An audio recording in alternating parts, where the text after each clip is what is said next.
வணக்கம் மாணவ செல்வங்களே. 9ஆம் வகுப்பு இயல் 2 பெரிய புராணம். ஆசிரியர் சேக்கிழார். சுந்தரரின் திருத்தொண்ட தொகை அடியவர் பெருமையை ஓரடியில் கூறுகிறது. இதை சிறிது விரித்து நம்பியாண்டார் நம்பியால் எழுதப்பட்ட திருத்தொண்டர் திருவந்தாதி ஒவ்வொரு பாடலிலும் அவ்வடியார்களின் சிறப்பை கூறுவதாக அமைந்துள்ளது. இந்த 2 நூல்களையும் அடிப்படையாக கொண்டு சேக்கிழார் ஒவ்வொரு புராணத்திலும் ஒவ்வொரு அடியாராக 63 சிறப்புகளை விளக்கி பாடப்பட்டது திருத்தொண்டர் புராணம். இதன் பெருமை காரணமாக இது பெரிய புராணம் என்று அழைக்கப்படுகிறது. மாணவர்களே, சேக்கிழார் கிபி 12ஆம் நூற்றாண்டை சேர்ந்தவர். சோழ அரசன் 2ஆம் குலோத்துங்கன் அவையில் முதலமைச்சராக இருந்தார். பக்தி சுவை நனி சொட்ட சொட்ட பாடிய கவி வலவ என்று இவரை மகாவித்வான் மீனாட்சி சுந்தரனார் பாராட்டுகின்றார். மாணவ செல்வங்களே, செய்யுள் பகுதிக்கு செல்வோமா? வரப்புயர நீருயரும், நீருயர நெல் உயரும், நெல் உயர குடி உயரும், உயர்ந்த குடியாக நாடெல்லாம் நீர் நாடாக சோழ நாடு திகழ்ந்து கொண்டிருக்கிறது. காவிரியின் பாதையெல்லாம் பூவிரியும் கோலத்தை அழகாக விவரித்துரைக்கிறது இந்த பெரிய புராணம். வளம் கெழு திருநாட்டின் சிறப்பை இயற்கை எழிற் கவிதைகளாய் படர செய்துள்ளது பெரிய புராண செய்யுள். மாணவ செல்வங்களே, சோழ நாட்டின் சிறப்பை பற்றி ஒரு பாடல் நமக்கு மனப்பாடமாக கொடுக்கப்பட்டுள்ளது. மனப்பாடம் என்பதால் இசை வடிவில் கற்போமா?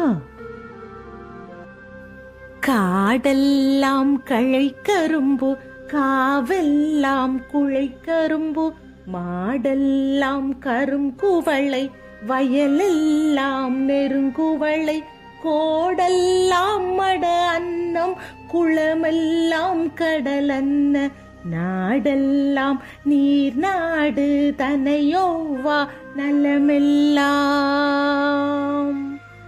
மாணவ செல்வங்களே, பாடலின் பொருள் உணர்வோமா? காடெல்லாம் களை கரும்பு. களை என்பது கரும்பு.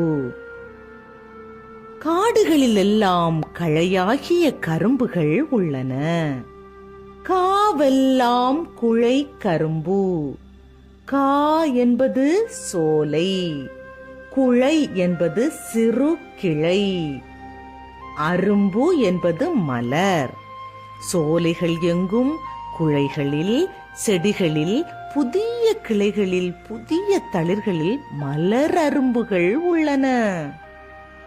மாடெல்லாம் கரும் குவளை. மாடெல்லாம் பக்கங்களிலெல்லாம் கரிய குவளை மலர்கள் மலர்ந்துள்ளன. வயலெல்லாம் நெருங்குவளை.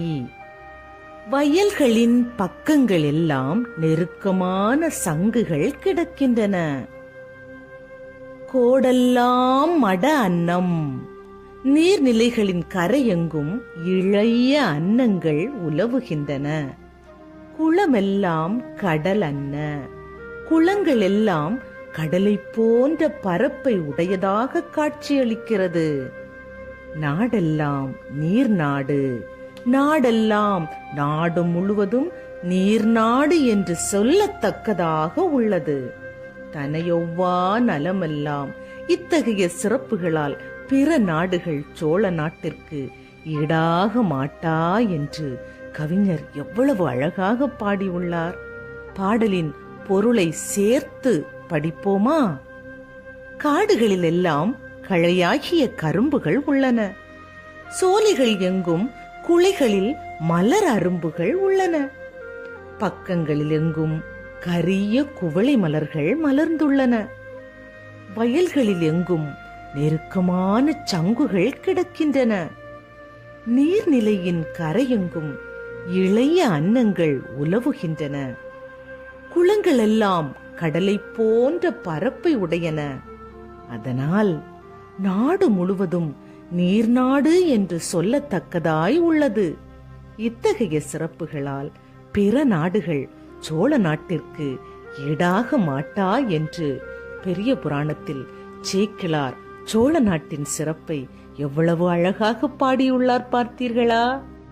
நாமும் நீர்வளம் பேணுவோம், நலமுடன் வாழ்வோம். நன்றி மாணவ செல்வங்களே.